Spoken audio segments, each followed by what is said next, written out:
Alors, Oxfam est une ONG internationale qui est née en Angleterre, qui a vu le jour en Belgique en 1964.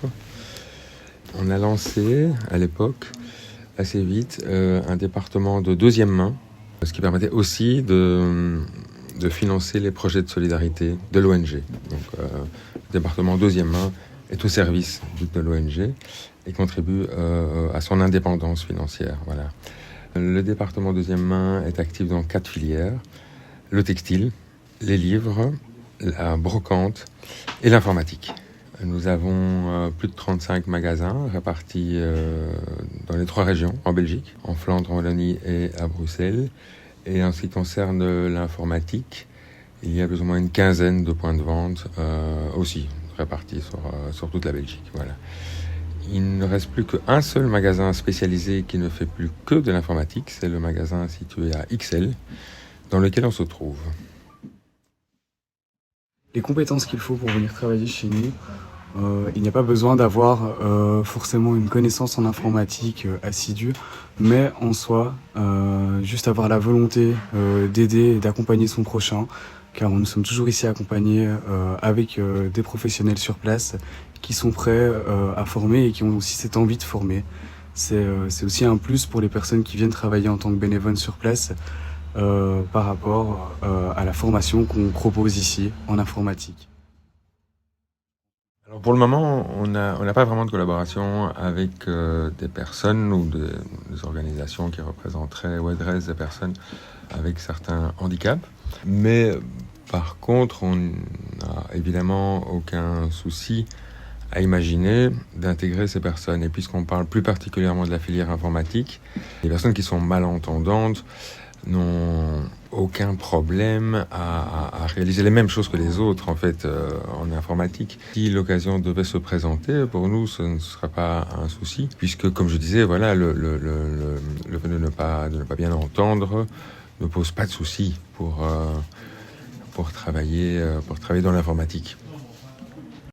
Par contre, c'est vrai que historiquement, Oxfam collabore avec pas mal de personnes qui auraient peut-être un peu du mal à trouver un emploi sur le marché du travail plus classique, personnes qui sont au bord de l'exclusion de la société et avec lesquelles nous on collabore depuis longtemps.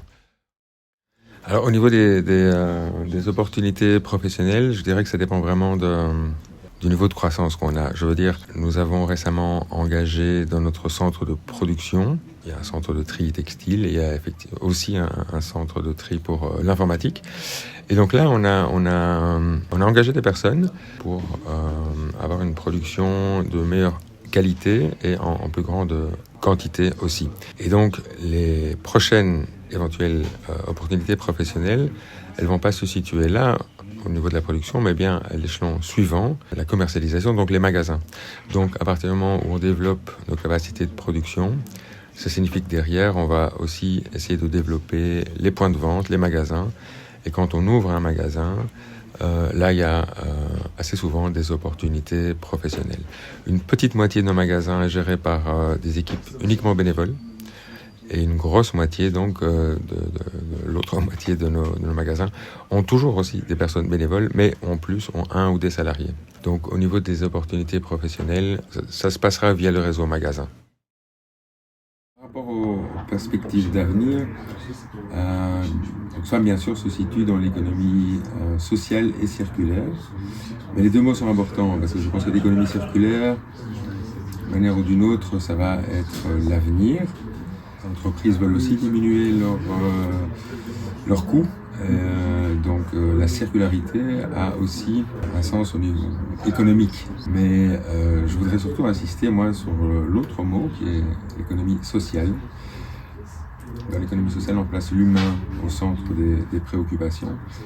Et ce n'est pas un vain mot, parce que contrairement à l'économie plus classique, on va dire, qui évalue ses performances uniquement en termes financiers, nous, on regarde aussi les finances, mais on regarde également d'autres critères. Par exemple, le nombre de tonnes de CO2 qu'on a pu épargner, les personnes notamment précaires qu'on a pu mettre à l'emploi, etc. Donc on a toute une batterie d'indicateurs qui ne se résument pas uniquement à la finance. Je pense que l'économie sociale et circulaire est beaucoup plus riche et devrait avoir un meilleur avenir.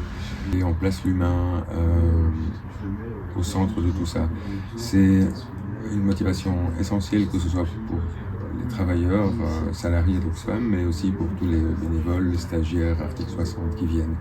C'est de voir la satisfaction qu'on peut apporter aux clients. Et ça, je pense que c'est un élément vraiment important. J'espère en tout cas que ce sera l'avenir, parce qu'il y a notamment des limites planétaires qu'on ne va pas pouvoir négocier. Donc il est temps de changer un petit peu le cap et de faire de cette exception la norme.